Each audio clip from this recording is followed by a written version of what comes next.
28 Days Later might be one of my favorite films.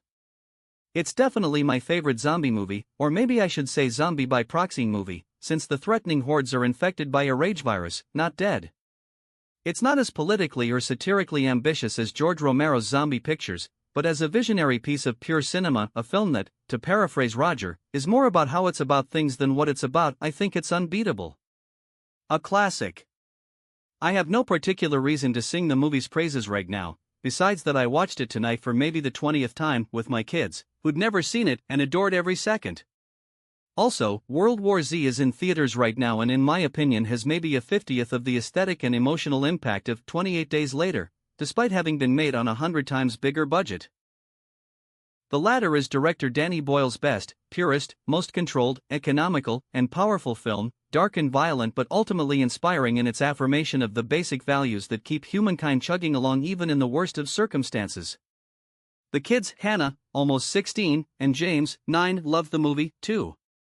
I realize I'm not supposed to show movies like 28 Days Later to a 9-year-old, but James is a tough little guy who's been through a lot in real life, and has never once been scared by a film that I know of.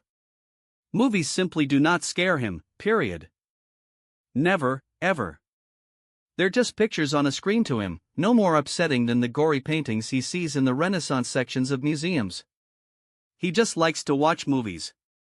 Like his sister, and like me, he admires filmmaking in the way others admire athleticism or musicianship. I let James see all kinds of things I wasn't allowed to see until I was in middle school, just as I let Hannah watch things that my own parents would not have let me see at her age, because my kids know that even though movies can be thrilling and moving, they aren't real in the way that life is. We watch movies together attentively and with humor, particularly action films, silly comedies, and horror pictures/thrillers. It's nourishing. This viewing was a lot of fun. The scene in the tunnel made the kids laugh with excitement. James hoped the rats that stampeded past Brendan Gleeson's car were zombie rats, and was mildly disappointed that they weren't. He was sad when the dad got infected by the rage virus, but thought he was stupid to bang that fence with that bloody corpse at the top of it. The boy's response to the father's death was heartening for me. I found the scene so upsetting, despite having seen it many times before, that it nearly moved me to tears. The prospect of losing one's humanity before one's child in a heartbeat, to use the film's key phrase, is too terrible to contemplate.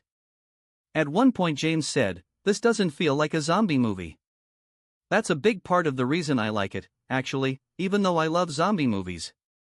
About midway through, James said, James had no idea what to make of that story, but Hannah said, "That's a strange thing to say, but I think I know what he means."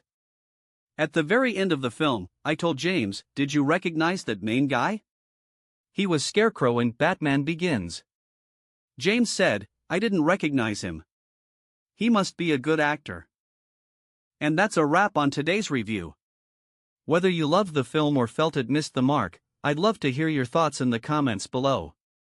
If you enjoyed this video, don't forget to hit that like button, subscribe for more deep dives into cinema, and ring the bell so you never miss a review.